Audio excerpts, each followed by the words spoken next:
हाय मेरे प्यारे दोस्तों, सरस्वती मां पाठशाला में आपका स्वागत है। आज क्लास 10th मैथ्स और चैप्टर नंबर 9 त्रिकोणमिति के कुछ अनुप्रयोग, इसके बारे में ये चैप्टर हम 9th चैप्टर स्टार्ट कर रहे हैं और इसके बारे में अच्छे से पढ़ेंगे।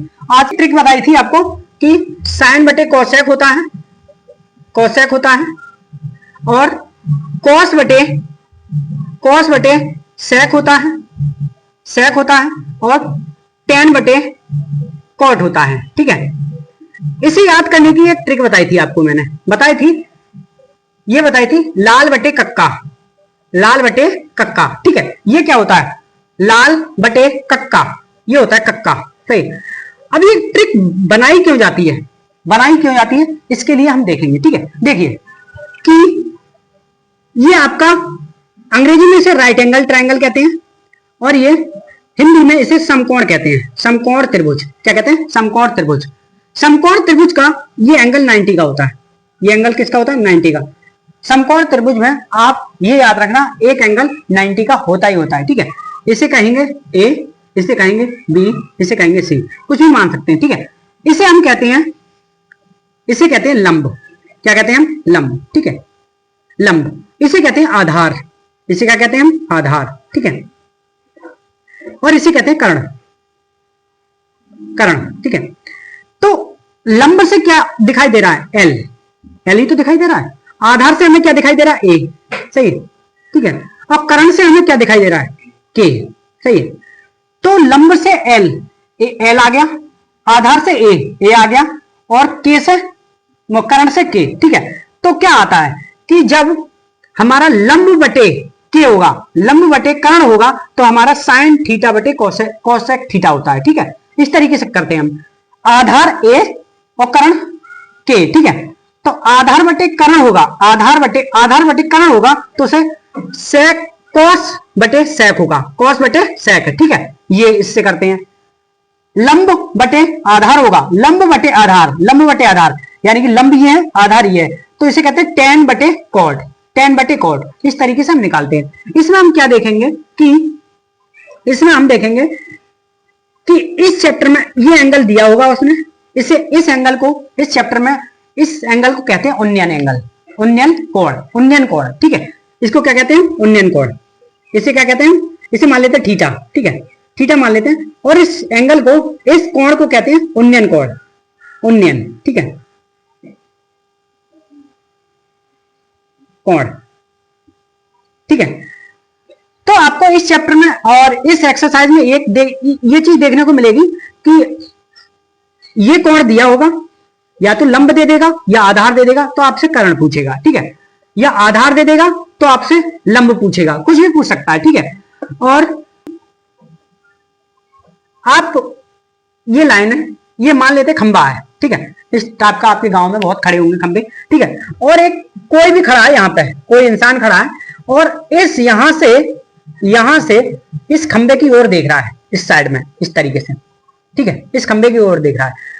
यहां से यहां तक की दूरी, ठीक है, यहां से यहां तक की दूरी क्या है?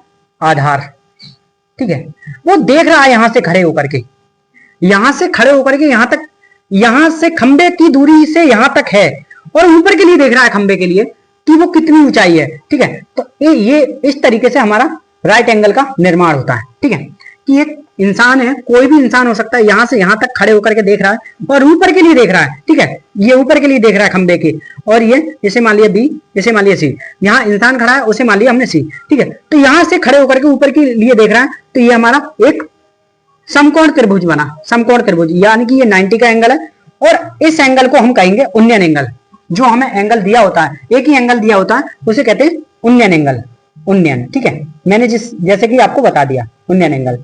ठीक है, ये व्यक्ति है, अपने मकान पर खड़ा है यहाँ पर। ठीक है, ये उसका मकान है, यहाँ खड़ा है, और यहां से यहां तक की ये इतना नीचे उसका मकान है, और ये एंगल बन रहा है। ठीक है, ये एंगल, और यहां से खड़े होकर के वो यहां देख रहा है नीचे की ओर, इस तरीके से। ठीक है, और इसके सामने का लेवल है ये। ठीक है, ठीक है, इस एंगल को तो आप जानते हैं, थीटा, उन्नयन कोण कहलाता है। ये एंगल 90 का होता है, इस एंगल को क्या कहते हैं? इस एंगल को क्या कहते हैं? इस एंगल को कहते हैं अवनमन कोण। क्या कहते हैं? अवनमन कोण। ठीक है, अवनमन कोण, अवनमन कोण। ठीक है, यानी कि अंग्रेजी में इसे क्या कहते हैं? Depression angle. इसे कहते हैं डिप्रेशन एंगल। ठीक है, आप एक चीज और देख लीजिए कि जो एंगल के सामने वाली भुजा होती है, एंगल के सामने वाली भुजा होती है, वो हमेशा लंब कहलाती है। जो हमारा एंगल दिया होता है उसके सामने वाली भुजा होती है, उसे हमेशा लंब कहते हैं। लिख लीजिए कि कोण के सामने, कोण के सामने वाली भुजा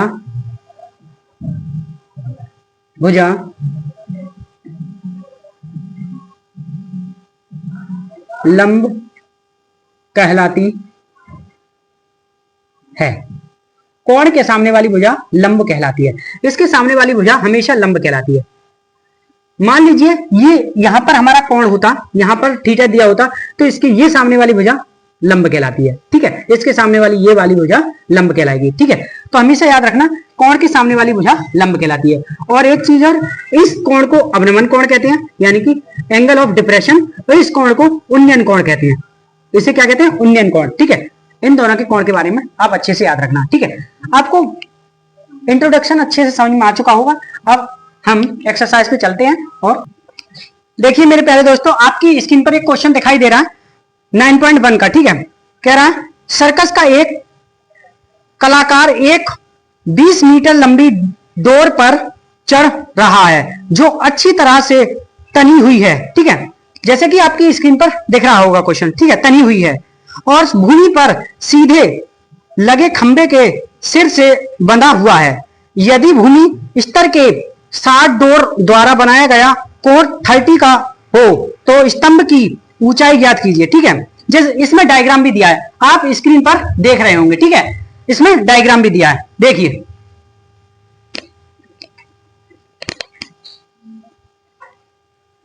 उसने कहा है कि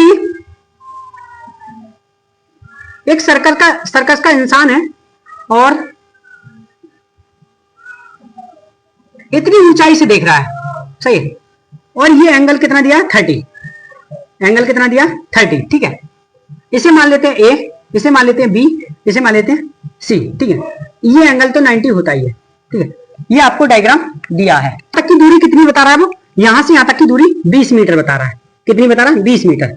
यहां से यहां तक की दूरी 20 मीटर बता रहा है। ठीक है, ये ऊंचाई हमें ज्ञात करनी है। ठीक है, लंब ज्ञात करना है।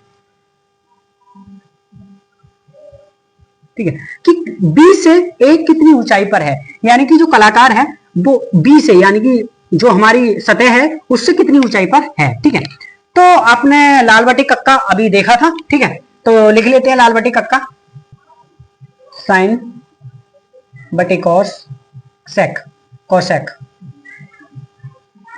कॉस बटे सेक और टेन बटे कॉट। ठीक है, लाल कक्का। ठीक है, हमारा एंगल 30 दे दिया ये। ठीक है, हमें निकालना क्या है?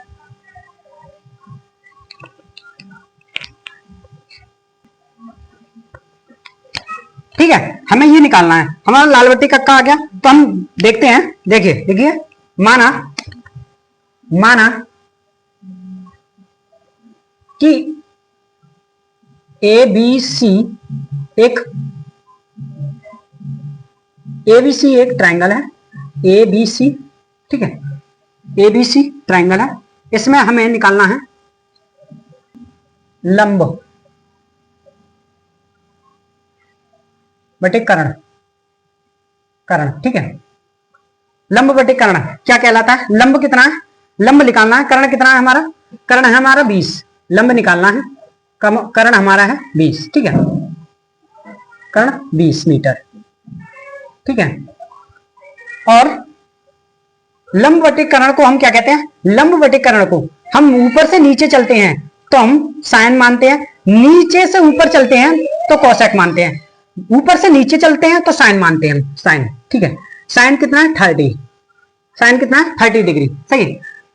तो 30 डिग्री क्या कहलाता है, यानी कि 30 क्या कहता है, साइन 30 का मान कितना होता है, साइन 30 का मान बताइए, साइन 30 का मान। इसके लिए आपको साइन 30, साइन 45 इनके सबके मान आने चाहिए, तभी ये क्वेश्चन कर सकते हैं, ठीक है, अन्यथा ये क्वेश्चन नहीं आएंगे। इनके सबके मान अच्छे से याद होने चाहिए, ठीक है। साइन 30 का मान होता है 1/2, 1/2, ठीक है। अब क्रॉस मल्टीप्लीकेशन करेंगे हम। जब क्रॉस मल्टीप्लीकेशन किया, हमें निकालना क्या, ऊंचाई निकालनी है, यानी कि लंब निकालना है। तो आगे देखिए, 2 लंब ऊंचाई, ठीक है, और 1 से गुणा की 20 की, तो 1 गुणा 20, ठीक है। लंब यहां 2 गुणा में है, इधर जाएगा नीचे भाग में, लंब 20 2, सही है, 2 एकम 2, 2 धाई, सही है। तो आया लंब आया हमारा 10 मीटर, यानी उसकी ऊंचाई कितनी थी, उसकी ऊंचाई 10 मीटर। ऊंचाई या लिखेंगे हम कलाकार की ऊंचाई, इस तरीके से लिख लीजिए, कलाकार कार की ऊंचाई, ऊंचाई 10 मीटर है, ठीक है, वो 10 मीटर पर है, ठीक है। आंसर कलाकार की ऊंचाई 10 मीटर है। इस तरीके से हम इस क्वेश्चन को कर सकते हैं। उतार लीजिए।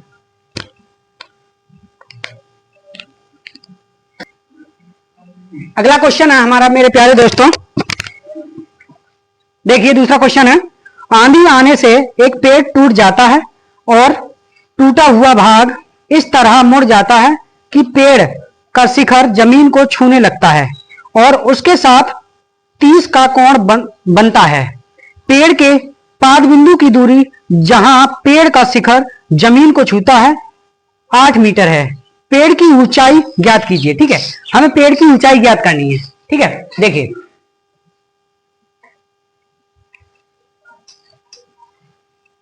देखिए हमें दिया है, क्वेश्चन नंबर दूसरा है, ठीक है,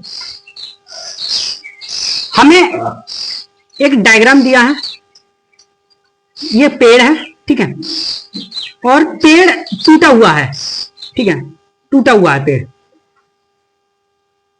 और यहां से टूटा वो एक शिखर उसका जमीन को छू रहा है, इस तरीके से एक शिखर उसका जमीन को छू रहा है। जमीन को छू करके छूते हुए वो कितने का एंगल बना रहा है, 30 डिग्री का। जमीन को छूते हुए कितने का एंगल बना रहा है, 30 का, ठीक है। इसे मान लेते हैं हम ए है, इसे मान लेते हैं बी है, इसे मान लेते हैं सी है, ठीक है। पाद बिंदु से यहां तक की दूरी वो दे रहा है 8 मीटर, कितनी दे रहा है, 8 मीटर, ठीक है। पाद बिंदु से यहां तक की दूरी 8 मीटर। उसने पूछा क्या है, उसने पूछा पूरे पेड़ की हाइट पूछी है, इसे मान लेते हैं हम h, इसे क्या मान लेते हैं h, ठीक है। पूरे पेड़ की हाइट क्या होगी h, ठीक है। माना पेड़ की ऊंचाई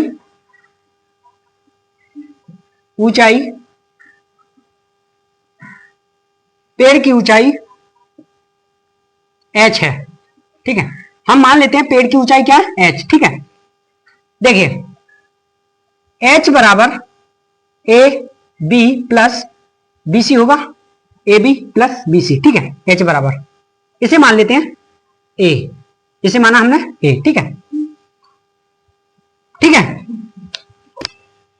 अब हम लिखेंगे प्रश्नानुसार, प्रश्नानुसार, ठीक है। प्रश्नानुसार क्या है, देखिए हमें ए बी की हाइट निकालनी है यहां से यहां तक की, ठीक है। फिर ये टुकड़ा टूट करके यही तो गिरा है, इधर बीडी, जो बीडी तो गिरा है, तो फिर इसका निकालना है। तो पहले हम इसका निकालेंगे ए बी, फिर बाद में बीडी निकालेंगे। तो मान लेते हैं ये ए बी वाला है, ठीक है,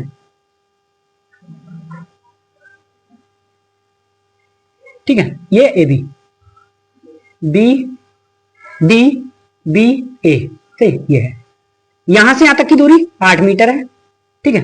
हमें निकालना क्या है, ये लंब ए बी, ये तो निकालना है, ठीक है। तो क्या होता है, देखिए हमारा एंगल ये कितना है 30 है। इसके सामने वाली भुजा क्या होती है, लंब, हमने लिख दिया। ठीक है, अब आधार बटे लंब क्या होता है, आधार बटे लंब, आधार बटे लंब या लंब बटे आधार, बात एक ही है। तो लंब बटे आधार कर लेते हैं हम, क्या कर लेते हैं, लंब बटे आधार, लंब बटे आधार। ठीक है, लंब बटे आधार क्या होगा, जब इधर से हम इधर के लिए चलते हैं तो हम tan लेते हैं, और इधर से हम इधर के लिए चलते हैं तो हम cot लेते हैं। ठीक है, नीचे से ऊपर के लिए चलेंगे तो cot, और नीचे ऊपर से नीचे के लिए चलेंगे हम तो tan लेंगे। ठीक है, तो क्या आया tan, हमारा एंगल क्या है थीटा। ठीक है, थीटा की वैल्यू क्या दी है 30। ठीक है, हम लंब क्या है ए बी, सही है, और आधार क्या है 8 मीटर। ठीक है, आधार हमारा 8 मीटर दिया, सही है। हमें tan थीटा 30 क्या होता है, tan 30 का मान होता है 1/√3। ठीक है, ये तो होता है, रख देंगे हम ए बी 8 मीटर 1/√3। ठीक है, तो लिख लेगा ये ए बी बराबर 8/√3। ठीक है, ये माना है हमारा। ठीक है, इसे मान लेते हैं 1, समीकरण नंबर 1। ठीक है, इसे मान लिया समीकरण नंबर 1। ठीक है, ये उतार लीजिए या स्क्रीनशॉट ले लीजिए, उसके बाद आगे चलते हैं। ठीक है, हमने एक पार्ट निकाल के देख लिया, उसका मान आया ए बी का मान आया 8/√3। ठीक है, समीकरण नंबर हमने इसे ए माना। फिर हम क्या निकालेंगे, ऊपर वाला पार्ट बीसी, बीसी जब टूट करके नीचे गिरा तो ये बीडी तो बना। सही, आप जानते हैं बीसी जब टूट करके नीचे गिरा तो बीडी बना। ठीक है, बीडी बना ना, तो हम अब आधार बटे कर्ण निकालेंगे। क्या निकालेंगे, आधार बटे कर्ण। अब किसकी हाइट निकालेंगे, ये वाली निकालेंगे। ठीक है, ये तो निकालेंगे हम, सही है। तो इसे मान लिया हमने H1। ठीक है, देखिए आधार बटे कर्ण क्या होता है, आधार बटे कर्ण आ जाइए, आधार बटे कर्ण, ठीक है, कॉस, आधार बटे कर्ण क्या होता है कॉस। तो आधार बटे कर्ण क्या होता है कॉस। देखिए दे रहा है आधार बटे कर्ण कॉस, कॉस थीटा, थीटा का मान आप जानते ही हैं 30 है। ठीक है, तो आधार क्या है 8,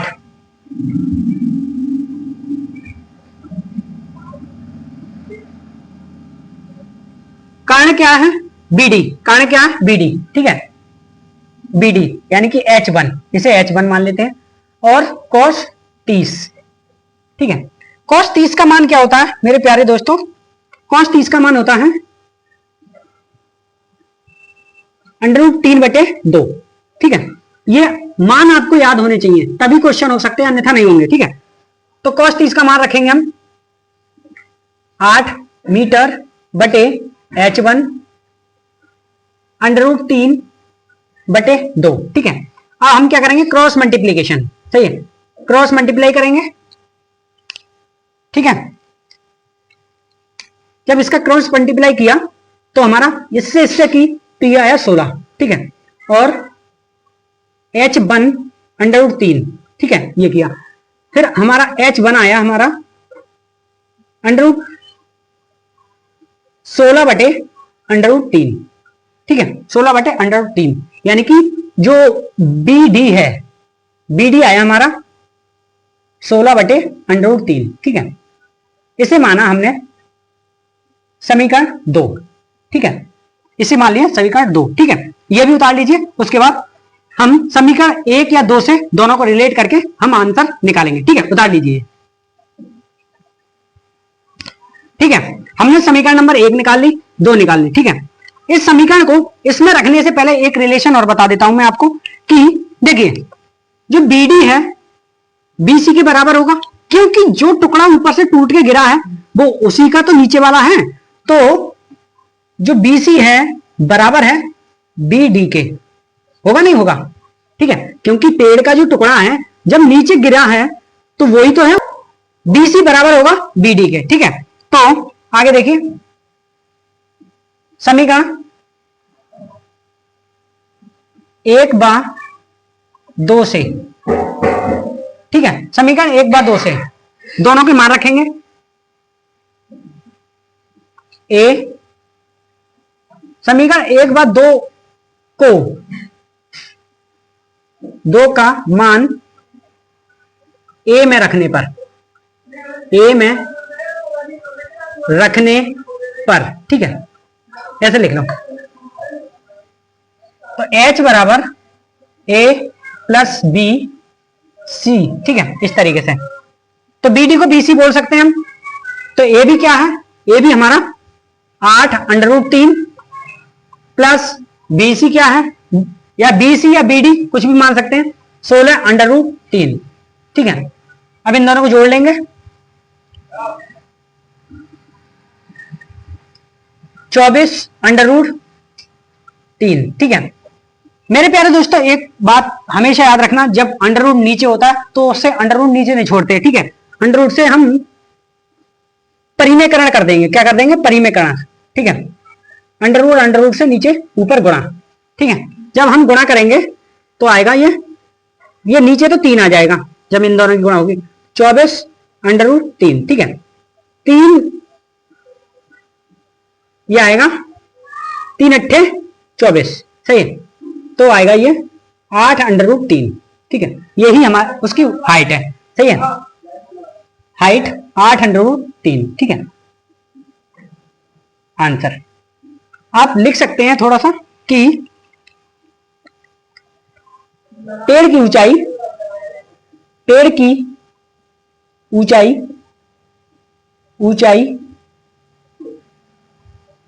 8√3 है, आंसर, ठीक है। लिख लीजिए, बता लीजिए।